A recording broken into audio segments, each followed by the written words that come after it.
Bismillahirrahmanirrahim. Alhamdulillahi rabbil alamin. Wabihi nasta'in ala umuri dunya waddin. Wassalatu wassalamu ala ashrafil anbiya'i wal mursalin, Sayyidina wa maulana Muhammadin wa ala alihi wa ashabihi ajma'in.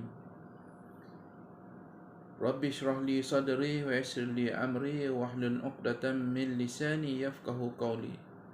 Subhanaka la ilma lana illa ma 'allamtana innaka antal alimul hakim. Wa la hawla wa la quwwata illa billahil aliyyil azim. Amma ba'd. Allahumma yassir wa la tu'assir wa tammim bil khair. Allahumma la sahla illa ma ja'altahu sahla wa anta taj'alul hazna idza syi'ta sahla. Assalamualaikum warahmatullahi wabarakatuh. Alhamdulillah tuan-tuan, puan-puan, muslimin muslimat yang saya kasihi dan saya hormati sekalian. Alhamdulillah, marilah sama-sama kita memanjatkan setinggi-tinggi rasa syukur kepada Allah Subhanahu wa taala kerana dengan izinnya dan diberi hidayah kepada kita serta dilebarkan taufik kepada kita, maka dapatlah sama-sama kita meneruskan kehidupan kita seharian dalam keadaan yang sempurna. Tuan-tuan dan puan-puan yang dirahmati Allah Subhanahu wa taala, insya-Allah dalam sesi kuliah pada pagi ini kita akan sambung lagi pengajian kita dalam kitab Mustikah Hadis jilid pertama, dan insya-Allah pada tengah hari ini kita akan bincangkan berkenaan sambungan bab beriman pada adanya malaikat, hadis yang ke-31, yakni di antara malaikat ada juga yang ditugaskan oleh Allah Subhanahu wa taala untuk menyampaikan ucapan selawat dan salam yang diucapkan oleh seseorang kepada Rasulullah sallallahu alaihi wasallam. Hadis yang ke-31 ini berbunyi, An Ammar bin Yasir radhiyallahu anhu anin Nabi sallallahu alaihi wasallam qala inna lillahi malakan a'tahu sam'al ibadi kullihim fama min ahadin yusalli alayya salatan illa ablaghaniha. Rawahu Bukhari fi tarikhih wa Tabarani. Hadis yang ke-31 ini bermaksud dari Ammar bin Yasir radhiyallahu anhu dari Nabi sallallahu alaihi wasallam, sabdanya, sesungguhnya ada bagi Allah satu malaikat yang diberikan kepadanya kuasa mendengar ucapan hamba-hamba Allah semuanya, maka tidak ada seseorang pun yang mengucap sesuatu salawat kepadaku melainkan malaikat itu menyampaikannya kepadaku. Hadis yang ke-31 ini menyatakan bahawa Rasulullah sallallahu alaihi wasallam memberitahu kepada kita, memberitahu kepada umatnya bahawa sesiapa yang mengucapkan selawat kepada Nabi sallallahu alaihi wasallam maka akan didengari oleh malaikat yang telah diutuskan oleh Allah Subhanahu wa taala, dan malaikat itu akan menyampaikan pula kepada Rasulullah sallallahu alaihi wasallam akan orang yang berselawat kepada baginda sallallahu alaihi wasallam. Baik, hadis yang ke-32, An Abdullah bin Mas'ud radhiyallahu anhu anin Nabi sallallahu alaihi wasallam qala inna lillahi malaikatan sayyahina fil ardi yuballighuni an ummati salama mimman yusallimu alayya minhum wa in ba'uda qutruhu wa tana'at daruhu. Rawahu al-Imam Ahmad wan Nasa'i. Hadis yang ke-32 ini bermaksud dari Abdullah bin Mas'ud radhiyallahu anhu, dari Nabi sallallahu alaihi wasallam sabdanya, sesungguhnya ada bagi Allah beberapa malaikat yang berjalan di merata-rata bumi untuk menyampaikan salam kepadaku dari sesiapa di antara umatku yang memberi salam kepadaku, sekalipun jauh negeri orang itu dan tempat tinggalnya. Hadis riwayat Imam Ahmad dan An-Nasa'i. Maksud hadis yang ke-32 ini, tuan-tuan yang dirahmati Allah Subhanahu wa taala, Allah Subhanahu wa taala telah melantik memberikan tugas kepada malaikat supaya mendengar sesiapa di kalangan umat Nabi Muhammad sallallahu alaihi wasallam ini yang berselawat kepada baginda sallallahu alaihi wasallam, walaupun mereka berada di mana jua sekalipun, di tempat yang jauh, maka malaikat dapat mendengar dan akan menyampaikan kepada baginda sallallahu alaihi wasallam akan selawat tersebut. Baik tuan-tuan dan puan-puan yang rahmati Allah Subhanahu wa taala, ya, selawat kepada Nabi kita Muhammad sallallahu alaihi wasallam ini di dalam solat kita, ianya sebagai satu rukun daripada rukun-rukun solat tersebut. Ya, rukun solat ada 13, salah satu daripadanya iaitu berselawat ke atas Nabi Muhammad sallallahu alaihi wasallam ketika kita berada dalam keadaan tahiyyat.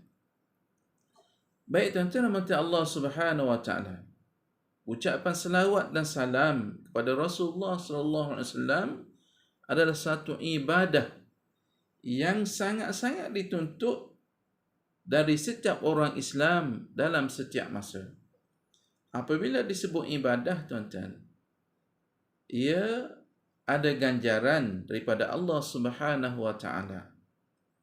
Ada pahala yang diberikan kepada sesiapa yang melakukan perkara tersebut. Dan selawat ini sangat dituntut, ya, sangat dituntut pada setiap orang Islam dalam setiap masa. Ya, setiap masa dan ketika. Islam ialah sebesar-besar nikmat yang telah dikurniakan oleh Allah Subhanahu wa taala kepada umat manusia.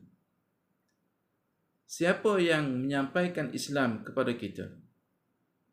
Sudah tentu pada awalnya Islam disampaikan oleh baginda sallallahu alaihi wasallam kepada umat manusia yang berada dalam kegelapan, yang berada dalam keadaan meraba-raba, yang berada dalam keadaan jahiliah. Maka Nabi sallallahu alaihi wasallam diutuskan oleh Allah Subhanahu wa taala menyampaikan Islam dan membawa manusia dalam kegelapan kepada cahaya. Maka dikatakan Islam itu sebesar-besar nikmat yang dikurniakan oleh Allah Subhanahu wa taala kepada kita. Maka banyak-banyaklah tuan-tuan kita bersyukur kepada Allah Subhanahu wa taala dan berterima kasih kepada Nabi kita Muhammad sallallahu alaihi wasallam yang menyebarkan Islam sampai kepada kita hari ini, dan kita dikatakan salah seorang umat Muhammad sallallahu alaihi wasallam yang mengaku beriman kepada Allah dan beriman kepada Nabi Muhammad sallallahu alaihi wasallam dan mematuhi segala apa yang disuruh dan menjauhi segala yang ditegah, segala yang dilarang oleh Allah dan juga Nabi kita Muhammad sallallahu alaihi wasallam. Maka dengan sebab itu, seseorang Muslim, setiap di kalangan kita orang Islam ni merasa terhutang budi kepada Nabi kita Muhammad sallallahu alaihi wasallam. Kenapa? kerana Nabi Muhammad sallallahu alaihi wasallam telah menyampaikan agama Islam dengan sebab bagindalah, dengan sebab bagindalah ia mendapat nikmat Islam yang tidak ada taranya itu. Ya. Agama Islam ni tuan-tuan satu agama yang selamat. Ya. Islam itu daripada perkataan salima. Di perkataan salima bermaksud selamat. Orang Islam berada dalam keadaan yang selamat apabila dia melaksanakan segala perintah Allah Subhanahu wa taala. Sebab itu dikatakan dalam kitab ini disebutkan sebesar-besar nikmat kepada orang Islam yang tiada taranya, yang tidak ada bandingan lagi. Dengan demikian hendaklah oleh sebab itu kita orang Islam ni hendaklah membanyakkan selawat dan salam kepada baginda sallallahu alaihi wasallam dalam setiap keadaan dan waktu. Kenapa? Kerana menandakan cinta kasih kita kepada baginda sallallahu alaihi wasallam yang membawa suatu nikmat yang besar dalam kehidupan manusia, iaitu Islam. Jadi kita kena lahir rasa terima kasih, rasa syukur dan rasa cinta kepada baginda sallallahu alaihi wasallam yang telah menyampaikan Islam kepada kita. Maka sebab itu kita disuruh supaya memperbanyakkan selawat kepada baginda sallallahu alaihi wasallam. Allahumma salli ala sayyidina Muhammad wa ala ali sayyidina Muhammad. Orang yang mencuaikan ibadah ini, mana orang yang tidak mengambil indah, orang yang tidak berselawat, orang yang malas berselawat kepada Nabi Muhammad sallallahu alaihi wasallam adalah dicop sebagai bakhil. Apa maksud bakhil? Yakni kedekut, sekedekut-kedekut, manusia itu ialah orang yang malas untuk mengucapkan selawat ke atas Nabi apabila dia mendengar orang lain berselawat ke atas Nabi Muhammad SAW, dia tidak menyahut. Ini sebagai bakhil menurut pandangan syarak, kerana ia tidak mengenal budi. Maka orang yang bakhil, orang yang kedekut untuk menyebutkan selawat atau untuk menyahut seruan selawat ke atas Nabi sallallahu alaihi wasallam ini, maka dia dikatakan orang yang tidak mengenang budi kepada Nabi kita Muhammad sallallahu alaihi wasallam. Kenapa disebutkan orang yang tidak mengenang budi? Kerana Nabi telah membawa Islam suatu keselamatan kepada diri dia di dunia dan di akhirat. Selamat di akhirat, selamat di dunia, sebab dia mengamalkan apa yang diperintah oleh Allah Subhanahu wa taala. Maka dia tidak mengenang budi kerana dia malas bersalawat ke atas Nabi Muhammad sallallahu alaihi wasallam. Pendeknya, selawat dan salam yang diucapkan oleh tiap-tiap seorang kepada Rasulullah sallallahu alaihi wasallam itu amatlah besar fadilatnya dan faedahnya. Amat besar fadilat,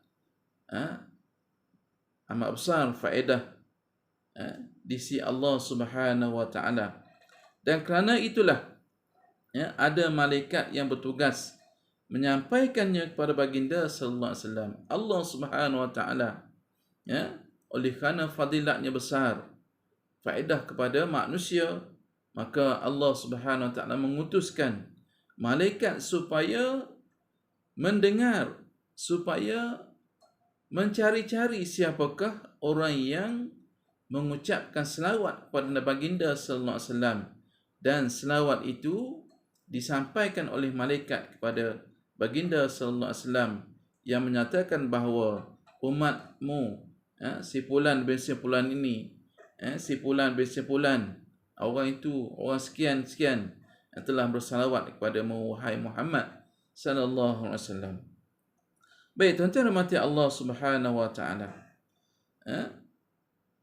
Bersalawat kepada Nabi kita Muhammad sallallahu alaihi wasallam ini ada faedahnya, ada ganjaran, ada kelebihan yang besar di sisi Allah Subhanahu wa taala. Apa makna berselawat? Di dalam kitab ini disebutkan makna berselawat kepada Nabi Muhammad sallallahu alaihi wasallam ialah berdoa. Apa maksud berdoa? Memohon supaya Allah Subhanahu wa taala melimpahkan rahmat. Kita selawat kepada Nabi, tuan-tuan. Kita mohon doa kepada Allah Subhanahu wa taala. Kita berdoa kepada Allah Subhanahu wa taala agar Allah melimpahkan rahmat, menambahkan kemuliaan, kehormatan dan kepujian pada penghulu kita Nabi Muhammad sallallahu alaihi wasallam. Dan inilah makna berselawat, tuan-tuan. Baik. Tuan-tuan mati Allah Subhanahu wa taala, selawat. Kalau kita lihat lagi, Allah Subhanahu wa taala pun berselawat kepada Nabi kita Muhammad sallallahu alaihi wasallam. Apatah lagi kita makhluk Allah Subhanahu wa taala, hamba Allah, lebih-lebih lagi lah kena berselawat pada penghulu kita Nabi Muhammad sallallahu alaihi wasallam yang tidak jemu-jemu baginda sallallahu alaihi wasallam semasa hayatnya menyampaikan dakwah, menyebarkan agama Islam, menyebarkan segala hukum hakam yang sempurna dalam kehidupan manusia.